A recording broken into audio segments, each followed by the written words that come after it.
지역사회에 생생하게 살아있는 결이 다른 시사 토론 사생결담. 잊을만 하면 들려오는 소식이 있습니다. 참 안타까운 소식인데요. 요즘 뉴스를 보면 가정이나 어린이집, 유치원에서 아동학대 사건이 끊이지 않고 있죠. 최근에는 우리 지역에서 이 사건이 발생을 해서 어떤 일인지 결이 다른 이야기로 알아보도록 하겠습니다. 먼저 함께해 주실 비상대책위원 소개해드릴게요. 안영진 변호사 함께합니다. 어서 오세요. 네, 안녕하십니까. 임미애 의원 나오셨습니다. 안녕하세요. 안녕하세요. 김성진 의원 어서 오세요. 안녕하십니까. 천윤계 기자 나오셨습니다. 안녕하세요. 네, 반갑습니다. 어린이집 학대 논란에 대해서 결이 다른 이야기로 짚어보겠습니다. 네, 천윤계 위원님의 결담을 먼저 듣고 시작을 해볼까요? 네, 제 결담은 한 아이를 키우려면 온 마을이 필요하다.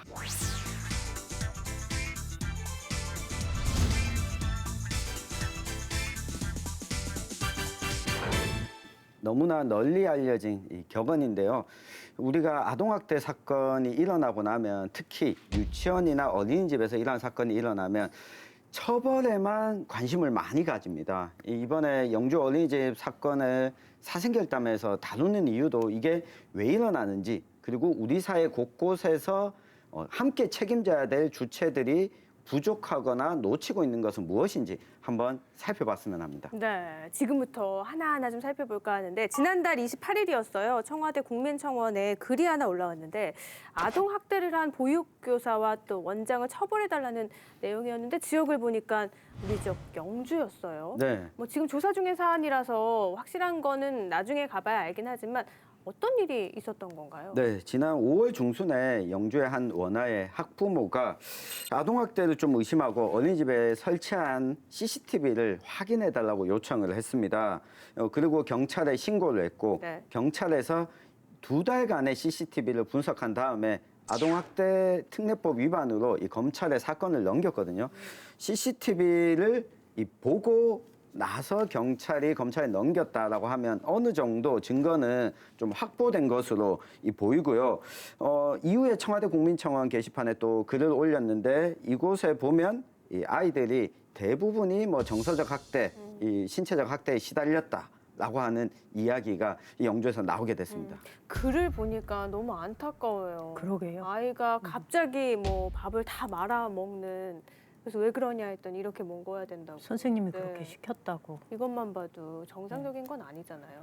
그러니까 청원 게시판에 올라온 글을 읽어보면 굉장히 충격적이에요. 그게 이제 CCTV를 통해서 확인된 내용을 부모들이 이제 청원 게시판에 올리면서 그 내용을 정리한 거였는데 그 읽어보면은 정말 끔찍할 정도의 내용들이 굉장히 많습니다. 예를 들면 말씀하신 것처럼 식판에 밥을 모두 다 말아서 밥을 먹어야 된다고 선생님이 가르쳤고 그것을 집에서도 그렇게 행동을 했다는 거 아닙니까? 그리고 아이가 우유를 제대로 못 먹으니까 머리를 강제로 뒤로 적히고 우유를 들이부었다고. 그리고 그러면서 아이가 우니까 그 아이를 끌고 CCTV가 없는 곳에 가서 아이한테 뭔가 어떤 행동을 했는데 CCTV에 보이는 그 반의 모든 아이들이 선생님이 끌고 간 아이의 모습을 쳐다보고 있는 장면들이 CCTV에 찍혔다는 거 아닙니까? 그러니까 천 의원님 얘기하신 것처럼 누군가는 물리적 학대를 받았지만 그것을 지켜보는 나머지 10명의 아이들이 모두 다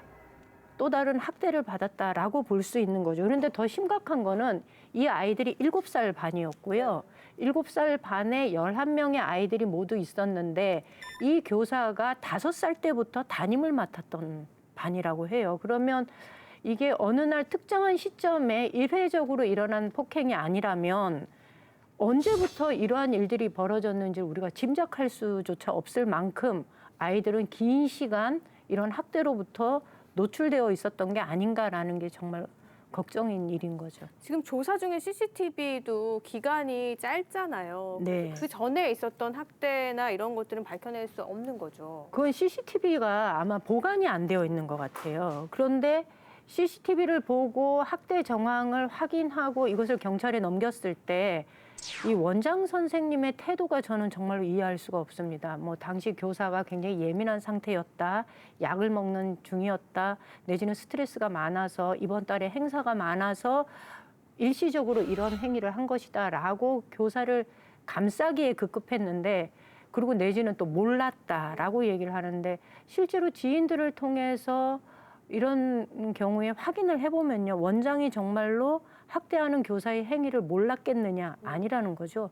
분명히 알고 있었고 이것이 외부로 나갔을 때 문제가 될 것을 염려한 원장이 똑같이 이 사실을 감추는 데 급급한 것이 이 사태를 더 키우게 된, 악화시키게 된 원인이다라고 보고 있습니다. 어린이집을 운영하는 원장의 입장에서 보면 어떤 뭐 어린이를 잘 이렇게 케어하고 하겠다는 그런 어떤 교육적인 순수한 목적도 있겠지만 그와 함께 이렇게 일정 부분 경제적인 목적도 있기 때문에 원장이 보육 교사들의 아동 학대를 알면서도 묵인하거나 또 방어하려고 하는 것은 일정 부분 경제 공동체적인 입장을 가지고 있다 이렇게 볼 수가 있어요. 왜냐하면 이 아동 학대가 사실로 입증이 되면 거기에 따른 처벌을 학대를 한 교사도 받게 되지만 어린이집이나 유치원이나 이런 기관도 같이 처벌을 받게 됨으로 인해서 결국 원장은 교사들의 아동 학대를 인지했다고 하더라도 숨기려고 하는 그런 어떤 태도를 보이게 되죠. 참 어린이집 이런 아동 학대 사건은 잊을만 하면 한 번씩 터지고 있는데 이제 우리 지역에까지 벌어진 일이라서 정말 너무 가까이 접한 문제예요. 실제로 지금 아이를 딱 이 연령대 아이를 키우고 계시잖아요. 네, 저 오늘 오전에도 둘째 아이를 어린이집에 네. 보내고 왔는데요. 제가 이걸 보면서 제 첫째 아이 어린이집에 보냈을 때 생각이 납니다. 6살에서 7살로 올라갈 때 어린이집이 문을 닫게 됐거든요. 네. 갑자기. 네. 문을 닫은 이유가 한겨울에도 아이들에게 찬물로 손을 씻게 했다라는 사실이 몇몇 부모들에 의해서 뒤늦게 알려지면서 문제 제기를 했고 원아들이 한 절반 정도가 빠져버리니까 어린이집 원장이 그냥 어린이집을 폐쇄 조치한 거예요. 네. 그런데 지금도 영주에서 이것도 보면서 11명이라는 7살 반의 인원을 보면서 참 애매한 인원이다. 그러니까 적정 수준치만큼 최대치만큼 원화가 차지 않았고 그러고 나서 이 수익을 정상적으로 내기에는 좀 부족한 인원이고 이러다 보니까 이 경제 공동체적인 성격이 더 강하지 않았느냐라고 하는 생각이 드는데 이 어린이집에 지원하는 보조금이 원화당 지급을 하게 되어 있기 때문에 이 부분에 있어서 원장과 교사의 경제 공동체라는 김성진 위원님의 말씀에 좀 적극 공감이 가면서 이 부분은 우리가 제도적으로 좀 책임져 줘야 되지 않겠나 하는 아쉬움이 들었습니다. 지금 제도적 말씀을 하셨는데 먼저 이 아동학대 정황이 파악이 되고 나면 가장 먼저 확인하는 게 CCTV잖아요. 네. 지난 3월까지는 이 CCTV를 확인하는 것도 굉장히 어려웠다고요. 네, 이게 2015년경에 그 영유아 보육법이 좀 바뀌었습니다. 어린이집에 CCTV 설치를 의무화하는 걸로 바뀌었죠. 그래서 그때부터 전국에 다 설치가 되었는데 그래서 CCTV를 확인하려고 하면은 또 개인정보보호법과 충돌이 좀 있습니다. 네. 그래서 뭐 달라 그러면 이제 모자이크 처리를 해야 되는 그 비용이 많게는 뭐 1억도 들고 3천도 들고 이래서 그냥 모자이크를 처리하는 예, 비용이요. 다른 사람의 개인정보 드러나면 안 되니까요. 그래서 불가피하게 모자이크 처리 비용이 들어서 또 이게 문제가 생겼죠. 그런데 최근에 이제 법률이 그 보육법이 바뀌어서 15조의 5조 제1항 제1호에서 그 원본 내지 사본을 이제 신청할 수 있게 이렇게 바뀌었습니다. 네. 그래서 요 문제는 이제 12월 9일부터 시행이 되는데요. 곧 해결될 걸로 보입니다. 이 모자이크를 처리했을 때도 문제가 됐던 게 모자이크를 너무 심하게 해서 뭐 어떤 아이인지도 확인이 안 되고 네. 뭐 어떤 행동을 하는지도 보이기 힘들었다고 하는데 이제 이 부분이 조금은 개선이 되는 거네요. 예, 그렇습니다. 그래도 CCTV를 확인하는 게 전 여태까지 이렇게 힘든지 몰랐거든요. 그러니까요. 이렇게 힘든 어떤 절차가 있었는데 근데 문제는요. 또 하나의 문제가 CCTV 얘기가 나오면 어린이집은 의무 설치 대상이지만 유치원은 또 의무 설치 대상이 아니죠. 어린이집에는 이게 강제 규정인데 왜 유치원에는 CCTV 설치가 강제 규정이 아닐까요? 그게 뭐 당시에 이제 2015년경에 어린이집에서 사건이 터져서 이제 어린이집 위주로 한 것도 있고요. 네. 제가 추측하기로는 유치원집에 대해서 어떤 정치적으로 뭐 하기에는 부담이 많지 않은 추측은 하고 있습니다. 왜냐하면은 얼마 전에 박용진 의원실에서 유치원에 관련된 개혁법안 할 때 엄청난 그 저항에 직면했었죠. 네. 그만큼 그 지역의 어떤 여론을 주도한 층이 유치원이 아닌가 이래서 좀 거기는 뺀지 않나 이 추측은 하고 네, 있습니다. 그리고 뭐 이런 부분도 좀 있는 것 같습니다. 지금 굉장히 이해 안 가는 부분 중에 하나가 어린이집에서도 누리과정 이 6세, 7세 이 교육을 담당하고 있고 유치원에서도 6세, 7세 교육을 담당하고 있어요. 그런데 어린이집은 CCTV가 의무 설치 대상이기 때문에 이걸 확인할 수 있는데 이 유아교육법에 따라서는 CCTV 설치가 의무가 아니니까 같은 나이대에서 보육을 받더라도 한 곳은 설치가 의무하고 한 곳은 아닌 거죠. 이 두 가지 법을 다 들여다보지 못한 것은 제가 보기에는 우리 국회의원들이 실제 현장을 잘 모르기 때문에 어린이집이 문제야? 그러면 어린이집에 설치하면 돼.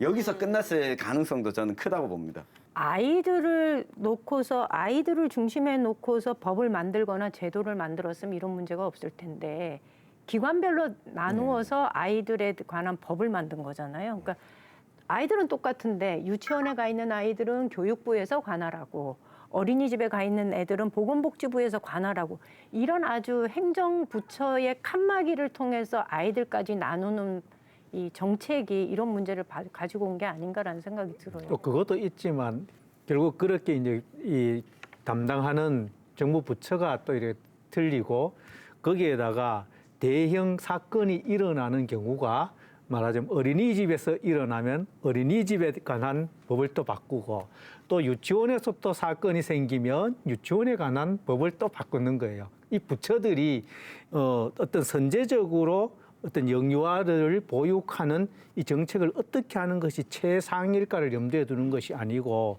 사건이 생길 때마다 즉흥적으로 대응하는 거죠. 그러니까 전 그럴 때마다 도대체 국무조정실은 뭐 하는 곳이야 이런 생각을 좀 하게 돼요. 아니 부서를 좀 합치거나 이러면 안 돼요. 아니, 그러니까요. 이게 실제로 아이들을요 담당하고 있는 기관이 우리나라 3군데, 농촌 지역은 4군데예요. 하나는 교육부, 하나는 보건복지부, 그다음에 여가부, 그다음에 농촌 지역에 있는 아이들은 농림축산식품부 여기서도 관리를 하거든요. 정책을 만들고 예산도 쓰거든요. 그러니까 아이는 하나인데 어느 지역에 사느냐에 따라서 관리하는 기관이 다르고 또 농촌 지역의 경우는 4개의 기관이 아이들의 정책을 만들고 있으니 이게 사실은 아이의 교육과는 별 관계 없이 부처의 이기주의가 그렇죠. 판칠 수밖에 없는 구조다라는 생각을 하죠. 이걸 또 거꾸로 생각해 보면 그런 문제가 생겼을 때 책임을 지는 것도 서로 미루기 없지요. 바쁠 것 네. 같아요. 이래서 좀 문제가 시급한데 영유아를 학대하거나 이렇게 손해를 끼쳐서 어린이집 원장이나 교사의 자격 정지가 됐을 때 2년이라고 하더라고요. 이게 뭐 지금 법이 바뀌어서 5년으로 늘리는 개정령이 지난달에 발표가 됐다긴 하는데 그럼 2년 있다가 잠깐 쉬었다가 다시 어린이집을 열거나 해도 되는 그렇죠. 거잖아요. 네, 그렇습니다. 대형 어떤 어린이집에 아동 폭행, 아동 학대 사건이 일어나면 결국은 형량을 늘리는 걸로 이 학대를 줄여보고자 하는 이런 어떤 참 원초적인 발상이라고 할까? 참 이런 일들을 계속해오는 거죠. 그래서 기존의 어떤 2년에서 5년으로 연장하는 법이 6월에 이렇게 공포되고 이제 시행이 되는 그런 상황이죠. 보건복지부가 6월 30일 자격정지 기간을 2년에서 5년으로 이렇게 확대하는 법안을 공포 시행하게 되었습니다. 결국은 이렇게 아동 학대라는 것은 어느 한순간에 학대가 진행이 되면 이걸 멈출 수가 없어요.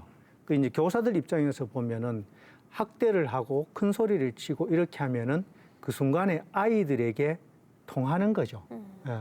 그런 의미에서 보면은 우리가 이 학대를 예방하는 것은 단순하게 어떤 처벌을 강화하는 쪽보다는 교사들의 인성, 또 현장의 근무 여건, 또 거기에 대응하는 원장과 교사들 간의 상호작용, 또 이런 것들을 동시에 이렇게 고려하는 정책이 있어야 되는 거죠. 그러니까 단순히 형량만의 문제가 아니라는 그렇죠. 말씀이신 거잖아요. 네. 근데 실제로 형량을 늘린다고 해서 이 아동학대가 줄어들거나 그런 건 또 아닌가 봐요. 범죄마다 형량을 늘렸을 때 효과가 있는 게 있고 네. 없는 게 있습니다. 네. 이런 아동 학대를 보면은 이것이 계획적으로 되는 게 아니라 그 극도의 스트레스 속에서 본인도 터져서 나오는 그런 좀 우발적, 감정적 그런 측면이 있습니다. 이런 범죄에 대해서는 형량을 높이는 것은 한계가 있고 이런 아동 학대의 건수가 점점 늘어나고 있습니다. 네. 형량을 높여도 이거는 좀 뭐랄까 대증적 요법이지 근본을 처치하는 건 아니지 않냐. 실제로 보면 또 형량도 그렇게 가볍지는 않습니다. 대법원이 작년에 발표한 자료에 따르면은 그 실형과 집행유예 비율이 집행유예가 실형보다 한 2~3배 많거든요. 그런데 이걸 두고도 뭐 너무 낮지 않느냐 하는데 다른 범죄 형평성에 비춰보면 그렇게 낮다고는 좀 힘들지 않을까 이런 생각을 합니다. 네. 제가 요즘 그 아동학대와 관련돼서 참 고민이 많고 그 오은영 박사님의 책을 끼고 살고 있거든요. 아, 지금 한창 말 안 들을 그 나이인가요? 네, 내가 하고 있는 행동이 아동학대가 아닌가. 이 밤마다 그 아내와 계속해서 이야기를 하다가 아이를 끌어안고 울기도 하고 하는데. 미안해서, 네. 네. 그래서 이 2019년도 아동학대 연차 보고서를 보면 이렇습니다. 아동학대가 총 3만여 건 가운데 이 부모가 75.6%. 그리고 이제 어린이집이나 유치원이나 이 보육 기관에서 대리 양육자에 의한 아동학대가 16.6%. 이 이야기는 어린이집에서만 일어나는 문제가 아니라는 걸 보여주는 거죠. 그러면 어린이집에서 이 문제가 왜 일어났냐 이걸 좀 봐야 되는데요. 이 육아정책연구소에서 어린이집 유치원 교사의 아동학대에 대한 인식 보고서를 낸 적이 있습니다. 아동학대 주요 원인으로는 직무 스트레스가 46.2%로 가장 높게 나타났고요.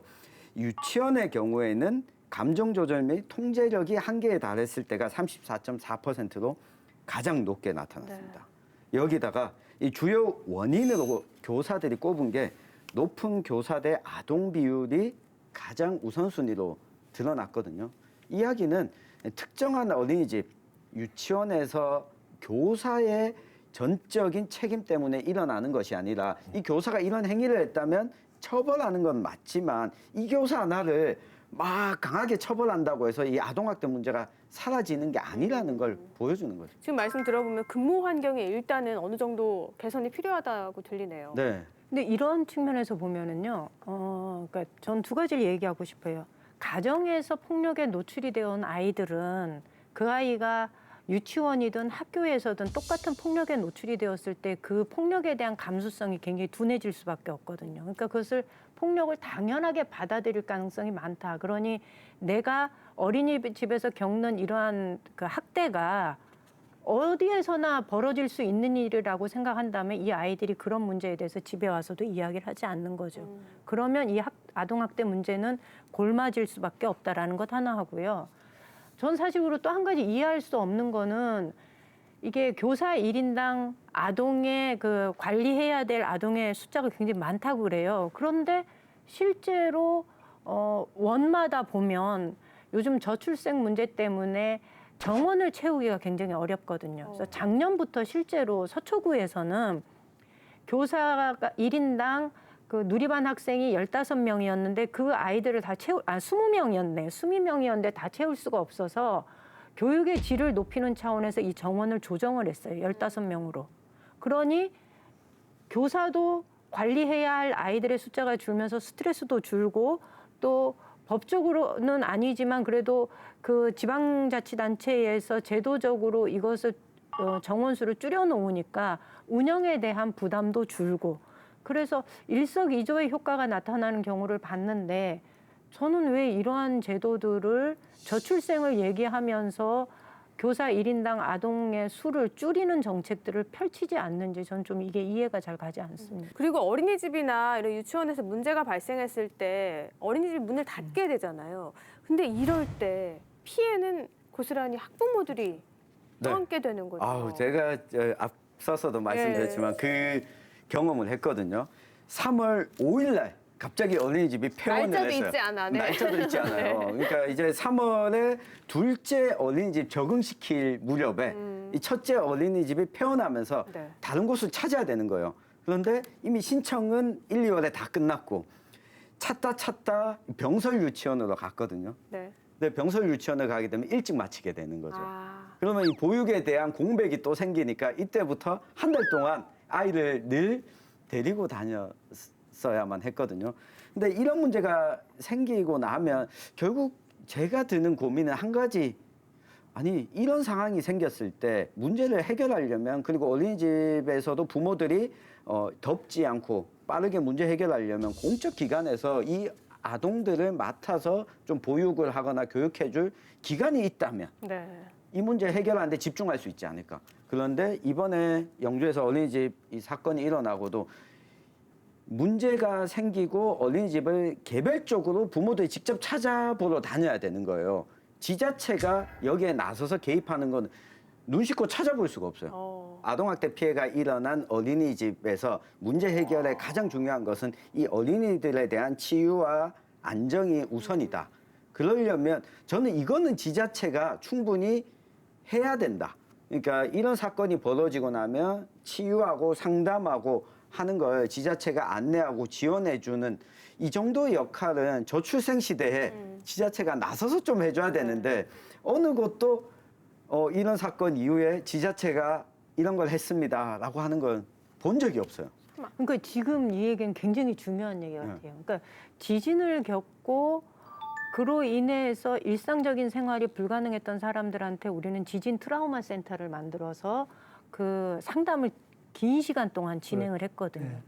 어떤 뭐 정신적 스트레스를 받거나 육체적인 고통을 당했을 때 이 사람들에 대한 심리 치료들을 많이 하잖아요. 근데 우리가 사실 아이들이 이런 문제를 정서적인 학대를 겪었을 때 이 문제에 대해서 같이 고민하고 치유를 해줘야 된다라는 생각을 많은 사람들이 못 하고 있었던 것 같아요. 좀 더 이렇게 멀리서 보자면은 이제 현대 사회가 이제 예전에는 아이의 양육을 이제 개인이 했다가 지금 트렌드가 점점 사회와 국가가 책임지는 쪽으로 가고 있습니다.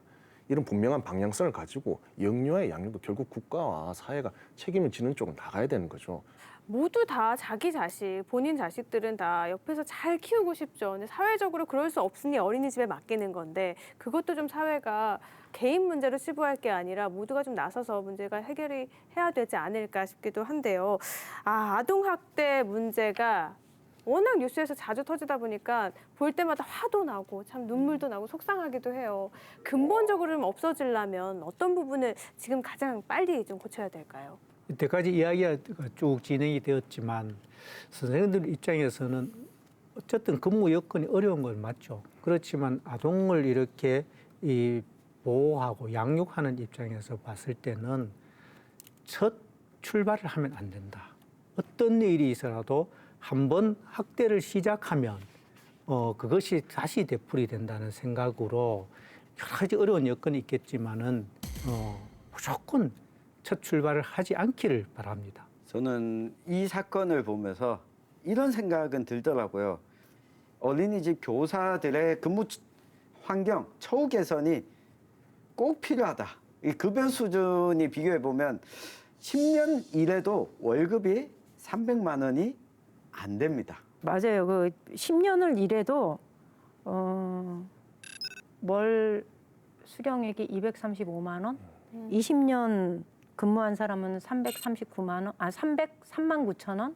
그런데 여기에 이제 요것만 있는 게 아니고 여기에 수당이 더 붙기는 해요. 워낙 처우가 형편없다 보니까 처우 개선비로 해서 유아를 맡고 있는 경우에는 월 36만 원, 영아를 맡고 있는 경우에는 월 26만 원, 누리반을 맡고 있는 경우에는 월 30만 원 이렇게 해서 처우 개선비가 들어가 있는데 실제로 이분들이 그러니까 생활에서의 안정감을 가지고 직업으로 통해서 보람을 느낄 수 있도록 적당한 처우 개선이 필요하다라는 얘기는 저도 공감을 하고요.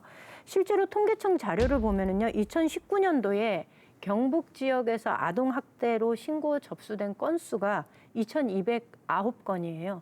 그 중에서 의심 사례가 2,155건, 2,155건이거든요. 근데 저는 이 숫자가 2,155건 이것도 결코 적지 않은 숫자이지만 이거는 폭행을 당했다, 그러니까 아동 학대를 당했다고 하는 신고에 의해서 가능한 거거든요. 그러면 그 학대를 당하는 것을 지켜보고 있었던 그 외의 다수의 아이들, 한 반에 있었던 모든 아이들까지 치면 이거의 10배 정도가 학대를 당했다고 볼 수 있는 거죠. 이거는 굉장히 심각한 수치다라는 것을 우리가 좀 인식할 필요가 있는 것 같아요. 그러니까 아동학대가 한 명한테 벌어져도 그 피해는 그 주변의 다 아이들이 다 전체가 다 정서적인 보는 학대를 거니까. 당한 거죠. 네, 아동학대 문제에 대해서는 정말 모두가 다 모든 연령대가 다 관심을 가져야 되지 않을까 싶습니다. 폭력도 중독이라고 하죠. 단 한 번의 폭력도 있어서는 안 됩니다. 뭐 가해자도 피해자도 모두에게 치유할 수 없는 큰 상처가 된다는 점 잊지 말아야 될 것 같습니다. 오늘 아동학대에 대해서 함께 결이 다른 이야기 나눠주셨는데요. 네 분 여기서 인사드릴게요. 고맙습니다.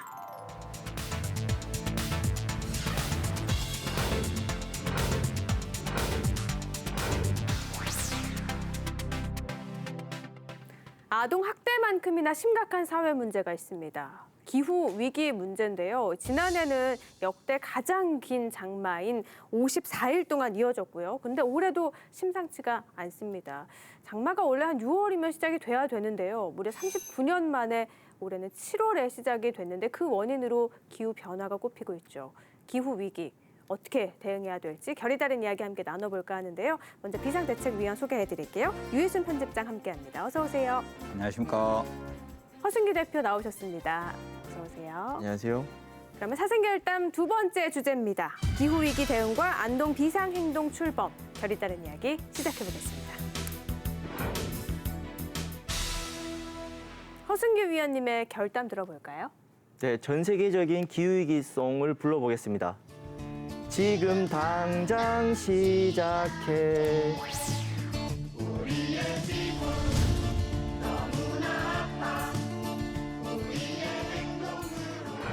지금 당장 시작해. 여러분 따라해 주시면 됩니다. 아, 그렇게 따라하라. 네, 네. 아니 무슨 노래인지 모르겠어요. 처음에 좀 알려주시고 하면 좋잖아요. 이게 기후위기의 현실입니다. 네. 이 노래가 많은 분들이 생소하기 때문인데요. 이 기후위기 운동을 하는 분들이 부르는 주제가입니다. 아, 되게 뭐 유튜브에서 검색해 슬퍼요. 그거 너무 슬퍼서. 그리고 유 의원님은 따라 하시네요. 알고 계세요? 조금 들어본 기억, 제가 워낙에 음치라서 네. 들은 기가 있어 기동량으로. 한번 다시 하시죠. 지금 당장 시작해. 여러분 지금 네. 당장 시작해야 됩니다. 이게 무겁네요. 네, 이게 허순기 위원이 불러서 무거운 그러니까 거 원래 아닐까요? 이런 거예요. 원래 이런 노래 신나는 아닌 것 버전이 같은데요? 있는데요. 그거는 이렇게 드럼도 들어가고 하는데 제가 그걸 표현할 수가 없어서. 그러면 이참에 천 의원님이 한번 한번 신나는 버전. 해보시죠.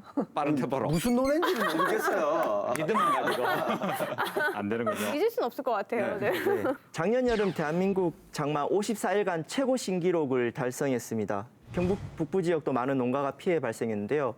폭염과 홍수의 증강, 더 이상 머나먼 태평양 섬나라의 문제가 아니고 얼음 녹는 북극권 문제가 아닙니다. 지금 당장 경북에서 시작합시다. 기후 위기 말씀을 하셨는데 일찌감치 행동에 나선 분들이 있습니다. 지난 6월 중순이었죠. 안동시청 앞에서 기후 위기 안동 비상행동이 출범을 했고 전국 각지에서 활동하고 있는 걸로 알고 있는데 어떤 일을 하는 어떤 단체예요? 네, 우리 신체 온도가 1도가 오르면 열이 나고 아프지 않습니까? 지구도 마찬가지입니다. 지구가 1만 년 동안 1도가 올랐는데요. 최근 150년 동안 산업화 이후에 우리가 화석연료 의존한 경제 시스템 덕분에 또 1도가 올랐습니다. 그러니까 지구가 너무 아파서 이 지구를 구하기 위해서는 우리가 이 탄소 배출이라고 합니다. 요거를 절반 정도 지금 배출량을 줄여야 되고 2050년에는 탄소 배출을 제로, 중립으로 만들어야 지금과 같은 기후위기, 기상재난에 대변할 수 있는데요. 이것을 해결하기 위해서 2019년 9월에 전 지구적인 시민들이 기후위기 비상행동을 만들었고 대한민국에서도 그때 만들어졌습니다. 그리고 안동에서는 올해 6월에 출범했는데요. 대한민국과 지구를 구하는 아주 소중한 단체라고 지역민들이 생각하시면 됩니다. 단체 속해 있으세요? 저 기후위기 안동 비상행동에서 공동대표를 함께 맡고 있습니다. 지금 소개할 때 표정이 굉장히 밝으시더라고요. 네, 공동대표가 수십 명이에요. 저희 의성에서도 작년에 준비하기 위해서 그 관계자를 모셔다가 강의도 듣고 사람들이 모인 적이 있었습니다. 네. 지금 우리 지역 안동이나 이렇게 지역에서는 이제 막 출범을 했고 시작을 하는데 다른 지역에서는 이미 오래전부터 좀 활동을 하고 있다고요? 그렇습니다. 경북 북부권 같은 경우에는 상주와 안동에서 기후위기 극복을 위한 단체들이 꾸려져서 활동을 하고 있는데 상주 같은 경우에는 지난해 6월에 기후위기 상주 시민행동이라는 이름으로 활동을 하고 있습니다. 활동 내용들을 잠깐 소개해드리면은요, 기후위기 대응 농민연구 모임을 시작을 했습니다. 그러니까 우리가 농사를 짓는 과정에서 이산화탄소 발생량이 어느 만큼 되는지, 또 어떤 작물을 재배할 때 이산화탄소 발생량이 많아지는지에 대해서 전문가와 농민이 협업으로 연구를 갖다가 올 농사철부터 봄부터 시작을 했다는 그런 말씀을 드리고 또 기후위기 관련 전문가를 초청해서 또 코로나19 상황이니까 대면 뭐 교육들이 안 되니까 줌 회의를 통해서 교육을 한다든지 환경 영하 보기 또 기후위기 극복을 위한 우리 개개인들이 할 수 있는 실천 방안들을 찾는 이런 노력들을 지속해오고 있는데요.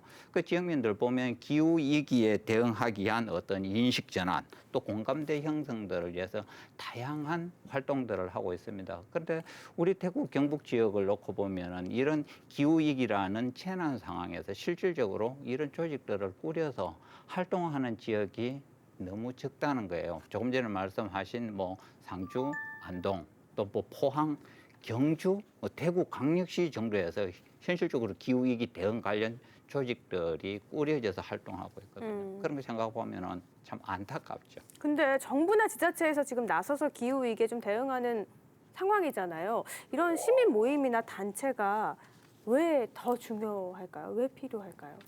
아무래도 정부가 최근에 계속해서 내놓고 있는 그린 뉴딜 그리고 탄소 중립 제로위원회 뭐 이런 것들을 보면 정부 차원에서 세워놓은 계획이 다른 정부 정책과 좀 충돌되는 경우가 많이 있습니다. 예를 들면 탄소 중립을 선언해놓고 제주도에 제2공항을 건설한다든가, 그러니까 울릉공항이라든가 흑산도공항이라든가 뭔가 탄소 배출을 늘리는 차원의 SOC 사업들을 동시에 추진하는 경우들이 있거든요. 공항이 탄소 배출하고 큰 영향이 있나요? 네. 그 철도를 이용했을 때 1인당 배출하는 탄소와 비행기를 이용했을 때 같은 거리를 가더라도 탄소를 배출하는 양이 70배가 차이 난다 그래요. 비행기가 훨씬 더 많아요. 네, 많죠. 오, 이 정도인지는 몰랐어요, 비행기. 그러니까 이렇게 도대체 정부가 탄소 중립을 도대체 어떻게 하겠다는 거지라고 이 서로 다른 부처 간의 계획을 세웠을 때 이것들을 지적하고 정부 정책을 좀 끌어갈 수 있는 것은 결국 시민의 목소리가 아닐까. 시민들이 요구하지 않는데 기후 위기에 탄소 중립 문제 뭐 이렇게 대충 하더라도 문제를 지적하지 않는다면 더더욱이 그냥 이 문제라고 선언만 할 뿐 해결하지 않겠죠. 그래서 이 시민들의 직접적인 행동이나 시민단체들의 활동이 또 중요하다고 볼 수 있겠죠. 그러니까 정부나 지자체가 하는 행동들에 대해서 좀 지적을 하고 감시하고 그런 역할을 하는 게 시민 모임이나 단체다 이런 말씀이신 네. 거네요. 이 정책이나 제도라는 게 정부가 알아서 해주지 않잖아요. 시민이 보채야 겨우겨우 움직이는 게 우리 정책 현실이라고 보면 좀 더 적극적으로 해야 되는 거죠. 그러니까 기후 위기와 관련해서도 극복하는 과정이 깨어있는 소수의 시민들이 기후 위기를 어떻게 극복할 것인가에 대한 실천적인 대안들을 요구하고 그게 국민의 어떤 정서 속에 녹아들면은 정부나 정치권에서는 대책을 세울 수밖에 없는 거 아니겠습니까? 그래서 많이 보채야 된다. 적극적으로 보채야 된다. 근데 이게 잠깐 먼저 부연 설명을 좀 드리면요. 2015년도에 세계 각국의 정상들이 모여서 파리에서 기후협약회의를 했죠. 그때 트럼프는 빠졌고요. 미국은 거기서 탈퇴를 했고 그때는 지구 온도를 2도씨 정도에서 온도 상승을 막겠다라고 얘기가 됐다가 그 이후에 전 세계 과학자들이 다양한 분야에서 연구를 했다 그래요. 그러고 나서 2018년도 인천 송도에서 IPCC라고 하는 기후변화 정부 간 협의체 총회가 열렸었어요. 그리고 여기에서 뭐라고 결정을 하냐 하면 2도씨 갖고 안 된다. 이제 지구 온도는 1.5도씨 이하로 그 온도 상승을 막아야 된다라고 얘기를 했고요. 이거는 이미 과학적으로는 충분히 가능한 일인데 이게 정치적으로가 이게 사실 좀 어렵다라는 얘기를 2018년도 송도에서 열린 IPCC 총회에서 결정이 된 거예요. 그러면서 그때 그 총회에서 채택된 보고서가 IPCC 1.5 특별 보고서라는 것을 채택을 했는데 이때 뭐라고 얘기를 했냐면 2050년까지 탄소를 원료로 전기를 생산하는 걸 제로로 하겠다. 다시 말하면 화석 연료를 이용해서 전기를 생산하는 것을 더 이상 하지 않겠다. 2050년까지 이렇게 선언을 한 거예요. 그리고 거기에다가 화석 연료 사용을 줄이면서 원자력을 포함하지 않는 이게 중요한 거죠. 원자력을 포함하지 않는 재생 에너지 비율을 높여야 한다라고 보고서를 채택을 한 거죠. 그러다 보니 이 보고서가 정치적으로 정책에 반영이 되면 참 좋을 텐데 그 과정에서 정치적으로 어려움이 있다라는 것을 이 사람들이 너무나 잘 알고 있었고 이것을 추동하는 방식은 2019년도에 기후위기 비상행동을 통한 범시민적인 자발적인 움직임을 통해서 이것을 실현해 보겠다라는 차원에서 이렇게 일이 진행이 된 거죠. 파리 기후협정도 잠깐 얘기를 하셨는데 네. 그것도 그렇고 정부 정책도 제대로 계획은 세웠지만 추진이 어려운 게 여러 가지 정치적인 네. 계산이나 뭐 이런 것들 때문에 이루어지지 않는다는 말씀이신 거죠? 그러니까 아직 인식이 덜 되어 있어요. 기후 위기는 농사 짓는 사람들은 다 이게 직접적으로 몸으로 느끼고는 있어요. 그런데 이것이 그렇다면 내가 느끼는 이 위기감이 정책에서는 어떻게 그런 반영이 되어서 개선이 되어야 되느냐. 단적인 예로 화석연료를 사용하지 않으면은 전기값이 오르게 되어 있어요. 근데 아무도 전기값이 오르는 것에 대해서는 얘기하지 않아요. 거기다가 27년이 되면 그 화석연료 보조금이 없어지게 돼 있어요. 그러면 농촌 지역에서 지금 우리가 그 경유차 보조금을 받고 있거든요. 이제 더 이상 이 보조금을 집행하지 않게 되어 있는 거죠. 근데 이 문제에 대해서도 아직 아무도 얘기하지 않아요. 그러니까 그때까지 미뤄두고 있는 거죠, 지금. 그러니까 임미애 위원님 말씀대로 지금 매우 심각한 거는 위기가 다가오고 있는데 정치권이 침묵하고 있습니다. 지금 정부 여당 같은 경우는 구호는 굉장히 요란한데요. 정책에서 굉장히 혼선을 겪고 있고 정부가 발표한 목표를 하기 위해서 우리가 감당해야 될 불편한 이야기를 하지 않습니다. 네. 하는 순간 표가 떨어질 거고요. 더욱 괘씸한 거는 지금 120석 가진 제1야당인데요. 지지율 1위 출마 선언에 기후위기 네 글자가 없고 최근에 선출된 젊은 당대표조차도 기후위기 얘기할 때는 본인들의 정책인 핵발전소 정책을 옹호할 때만 기후위기 네 글자를 언급합니다. 저는 참 지금 제1여당도 그렇고 지금 대한정부를 얘기하고 있는 제1야당조차 이 기후위기에 침묵하는 현실에 대해서 사실 정치권이 너무 좀 개탄스럽고요. 그런데 물론 정치권이 이렇게 하는 것은 이 표가 떨어지기 때문인데 그래서 정치권의 변화를 추동할 수 있도록 책임을 물어야 되겠지만 또 시민들이 정치 세력화도 좀 필요한 것 같습니다. 한 가지 수정하고 가면 여당은 침묵하고 있지는 않은 것 같습니다. 여당의 유력한 정치인인 임미애 위원님께서 지금 말씀을 기후위기에 하고 대해서 계시니까요. 아주 강하게 이야기를 하셨잖아요. 제 말은 야당이 침묵이고 여당은 구호는 요란하다. 네. 네. 구호만 요란하진 않습니다. 진짜 구호만 요란하다는 것에 대해서 저도 뭐 수긍합니다. 아니 하긴 하는데 네. 정책 간 혼선이 벌어지고 있는 거죠. 맞아요. 네. 여기에 대해서 어쩔 수 없다라고 차라리 솔직하게 얘기를 하지 않고 구호는 굉장히 그러니까 급진적이에요. 그 예 하나를 들면은 지난 대선 때 4대강을 갖다가 열겠다고 공약까지 했었어요. 그런데 4대강 수문이 어떻습니까? 공주보를 제외하고는 더 철저하게 굳건하게 닫혀가지고 있는 게 현재 대한민국의 환경 관련 정책이라고 보시면 됩니다. 근데 기후 위기가 정말 모두가 다 몸으로 느끼잖아요. 매년 올해 날씨 왜 이래? 내년을 네네. 걱정하고 올해는 비가 또 어떻게 내릴까 항상 걱정하는데 그거에 반해서 말씀하신 것처럼 보조금이나 또 이런 전기료 인상 이런 불편한 진실에 대해서는 알려고 하지 않은 우리의 잘못도 있는 것 같은데 그만큼 또 알리지도 않은 잘못도 있는 거잖아요. 네, 저는 두 가지가 어려운 점이 있어요. 기후위기를 해결하려면요. 현재 경제 성장 시스템을 건드려야 돼요. 우리가 보통 말하는 대부분의 경제 활성화 정책이 탄소 중립과 상충됩니다. 그러면 우리가 이제 소비도 줄여야 되고 성장 중독 사회를 벗어나야 되고 이렇게 해야 기후위기가 해결되는데 지금 전 세계 대부분 국가들 국정 목표가 어떻습니까? 몇만 달러. 성장률 떨어지는 정치인들 바로 낙선됩니다. 그렇기 때문에 이게 좀 어려운 부분이고요. 두 번째로는 우리들의 삶의 방식을 바꿔야 되거든요. 기후위기 3대 실천으로 권장되는 게 고기를 덜 먹어야 되고요. 플라스틱 덜 써야 되고요. 대중교통 이용해야 됩니다. 그러면 소고기 3번 먹는 거 1번 먹어야 되고요. 채식도 많이 해야 되고 이거 불편하거든요.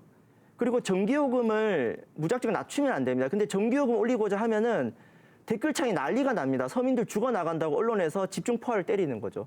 정답이 있는 게 아니라 더 숙고하고 맞대야 되는데 좀 이런 부분들에 대해서 불편한 이야기를 우리가 마주할 용기가 필요하고 누군가는 좀 표가 좀 떨어지더라도 이런 얘기를 하는 정치인이 나와야 되는데요. 아쉽게도 지금 대선 출마한 분들이 20분이 넘어가는데 아직 거대 양당에서는 잘 보이진 않는 것 같습니다. 이 기획이 얼마나 심각한지 오늘 사생결단만 봐도 알 수 있어요. 우리 허승규 대표님, 위원님 얼마나 조용조용 말씀하시는 네. 분인데 오늘 이렇게 목소리를 높이고 계시잖아요. 아, 너무 심각해서 그렇습니다. 정말 심각한 문제죠. 우리가 지금 직면한 문제기도 하고요. 근데 저희가 계속 탄소 중립 얘기를 하잖아요. 정확히 탄소 중립이라는 게 뭐예요? 이산화탄소 배출량을 제로로 만들겠다. 라고 그러니까 여기서 제로는 아예 배출을 안 하면 제일 좋지만 사실은 그게 불가능해요. 불가능하잖아요. 그러니까 탄소 배출하는 양만큼 또 다른 사회적인 활동으로 인해서 이 탄소를 환경보호 활동을 펼쳐서 실질적인 배출량을 여기서 탄소를 잡아먹는, 그러니까 예를 들면 나무 같은 거 심으면 탄소를 빨아들여서 산소를 배출하는 것처럼 이런 활동을 맞추어서 균형을 이루겠다 이런 뜻이죠. 그러니까 뭐 좀 간단하게 정리를 하면 이런 것 같아요. 이산화탄소를 이용해서 식물들이 강합성을 하지 않습니까? 네. 그러면 이산화탄소는 소비를 하고 산소를 생산해요. 그러니까 그만큼 이제 사용되는 화석 연료에 버금가는 것만큼 산소를 만들기 위한 뭐 식목을 한다라든지 환경오염 물질을 줄여가는 이걸 갖다가 이산화탄소 제로라고 이야기합니다. 정부에서는요, 올해 10월 말쯤에 2050 탄소 중립 시나리오를 발표한다고 하는데 사실 아직까지 탄소 중립의 네. 구체적인 계획을 한 번도 내놓은 적이 없잖아요. 뭐 구체적으로 내놓은 거는 2050년까지 탄소 배출을 갖다가 획기적으로 줄이겠다, 화석 연료 사용을 안 하겠다 정도까지 되어 가지고 있는데 구체적인 실천 방안에 대해서는 없죠. 전혀 없죠. 그런데 다행인 게 구글이나 애플과 같은 이 글로벌 기업들이 알리백에 참여를 갖다가 선언하고 또 협업을 하는 많은 기업들도 이 알리백에 참여하기를 요구하고 있습니다. 알리백이 뭐냐 하면은 기업이 사용하는 전력량의 100%를 재생에너지로 사용하자는 게 알리백이거든요. 그런 관점에서 보면 우리 국내 기업들이 뭐 음살이라든지 혹은 꼼수를 부릴 여지가 전혀 없어졌죠. 그래서 이제 환경운동을 하는 입장에서는 너무 다양한 일이다라는 그런 생각이 들고 또 현재 국내에서의 어떤 알리백에 대한 현실은 어떠냐 하면은 재생에너지를 얻겠다고 산을 깎아서 태양광 풍력 발전을 이렇게 전기를 얻습니다. 그러니까 산림을 파괴해서 얻는 재생에너지가 기후 위기 극복을 위한 진정한 대책인가에 대해서 정말로 정부는 한번 생각을 해봐야 된다. 근데 저는 유 의원님 얘기하신 문제 말씀 중에 그 오류를 좀 바로잡고 싶습니다. 실제로 제가 이 녹화를 하기 전날, 그러니까 어저께 그 알리백 홈페이지에 들어가 봤습니다. 글로벌 기업이라고 하는 기업들이 작년에 280여 개 기업이 가입을 했었는데 어제까지 확인을 해보니까 318개의 기업이 알리백 선언을 했습니다. 다시 말하면 기업은 이제 우리가 사용하는 모든 에너지는 재생에너지로 쓰겠다라고 이미 선언을 한 겁니다. 그리고 애플 같은 경우에는 우리가 쓰는 애플 본사가 쓰고 있는 에너지는 모두 다 이미 재생에너지로 전환이 되었다라고 100% 선언을 했습니다. 그런데 이제 이 차원을 넘어서 한 발 더 나아가는 거죠. 애플의 그 납품을 대는 협력 업체들, 너희들이 생산하는 물건도 재생에너지로 생산할 것을 요구를 한 거죠. 그래서 2018년도에 실제로 SK에 애플 본사가 방문을 했고 너희가 얼만큼 우리한테 공급하는 반도체가 재생에너지로 만들어진 물건이냐를 확인을 했는데 얼마나 가능할까를 봤는데 실제로 불가능했습니다. 그래서 그 당시 애플사가 돌아갔고 결국 압력을 지속적으로 받았던 SK는 2020년도에 알리백에 참여하겠다고 협약서를 제출을 했습니다. 그리고 그것과 관련해서 영암에 2기가 규모의 태양광 패널을 준비를 했던 거죠. 그런데 지역 주민들의 반대로 실제로 이것이 이루어지지 않았습니다. 그러니까 기업은 아주 현실적이고 구체적으로 재생에너지로 물건을 만들어야 된다는 것을 압력을 받고 있는데 지역사회는 국가는 전기든 물이든 기본적인 시설들을 제공해주고 기업 활동을 할 수 있도록 해야 한다면 우리가 이제 이 재생에너지 문제에 기업 너희는 왜 두 팔짱 끼고 앉아 있어라고 말하는 것은 실제로 그들의 속내, 속 타는 마음을 우리가 모르고 하는 소리다라는 얘기를 좀 드리고 싶습니다. 제가 제 반론을 드리면 신재생에너지가 대한민국의 문제가 아니고 지구의 문제라는 거예요.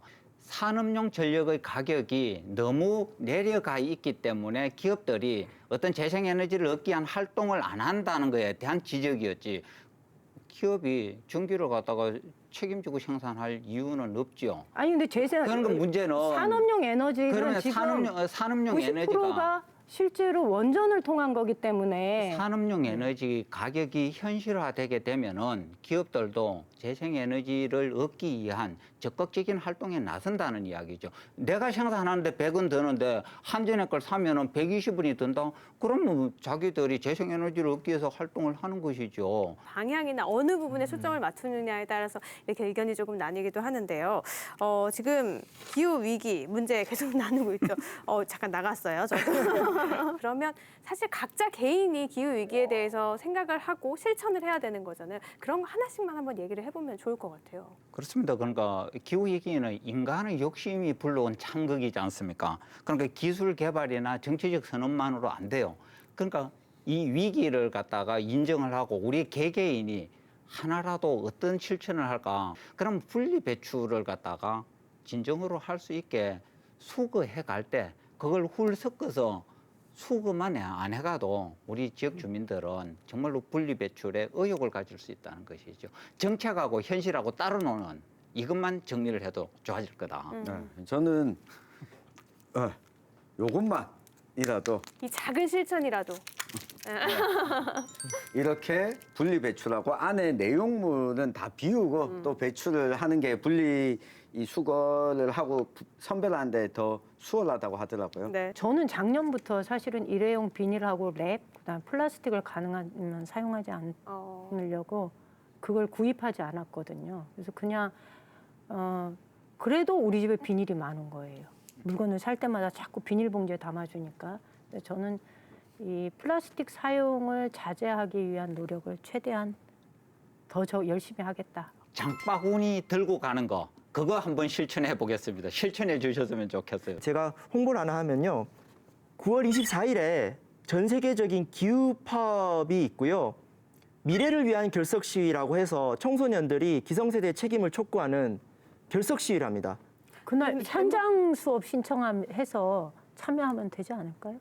아니요, 그러니까 현장 수업도 좋고 네. 뭐든 좋으니 이날만큼은 기후위기를 좀 고민하는 하루 네. 우리 교육계가 함께 만들어갔으면 근데 좋겠습니다. 학부모님 좀 반대하실 것 같은데. 근데 이게 처음이 아니고 2019년에 전 세계적으로 글로벌 기후 파업을 한번 시행을 했었거든요. 그게 이제 우리 현장에 이제 시행을 하게 됐는데 학부모님들도 아마 이 방송을 보신 분들은 적극적으로 참여하지 않겠습니까? 기후 위기에 대해서 다시 한번 또 생각해 볼 수 있는 날이니까 모두가 다 함께 관심을 갖고 동참해 주시면 좋을 것 같아요. 두 번째, 지구는 없습니다. 이런 책 제목도 있죠. 기후변화에 있어서 두 번의 기회는 없다고 하는데요. 그 첫 번째 기회 잃지 않도록 모두가 다 관심을 가져야 될 때가 아닐까 싶습니다. 기후 위기에 대해서 함께 또 이야기 나눠주신 비상대책위원님들 고맙습니다. 아리스토텔레스는 아는 자들이여 실천하라라고 했는데요. 아동학대, 기후위기, 그 심각성 모두가 다 공감하고 있죠. 이제는 행동에 나서야 할 때가 아닐까 싶습니다. 더 늦기 전에 변화를 이끌어낼 수 있길 사생결담이 함께 응원하겠습니다. 지역사회에 생생하게 살아있는 결이 다른 시사토론 사생결담, 안동 MBC 사생결담은 온라인을 통해서도 실시간으로 생방송됩니다. 여러분 많은 시청해주시기 바랍니다. 지금까지 함께해 주신 여러분 고맙습니다.